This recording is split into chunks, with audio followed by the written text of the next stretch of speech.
বাপরে বাপ, এই গরমে ঘেমে একেবারেই একাকার হয়ে যাচ্ছি।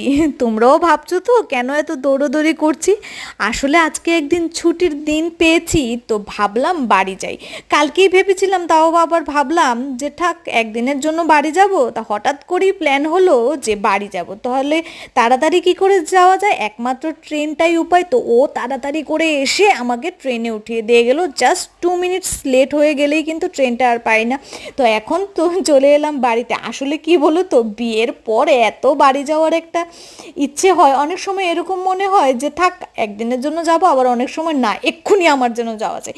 কার কার নতুন বিয়ে হওয়ার পর আমার মতো এত মুড সুইং হয় বাড়ি যাওয়ার ব্যাপারে, আই মিন মায়ের কাছে যাওয়ার ব্যাপারে, নিচে কমেন্ট সেকশনে জানিয়ে তো। আর এ হলো আমাদের বিঙ্গো বাবাই, তোমরা সবাই চিনো। আমাকে পেয়ে ও যেন আমার চাইতেও আরও বেশি খুশি। চলো টাটা, চ্যানেলটা সাবস্ক্রাইব করে দিও। টাটা, ভালো থেকো।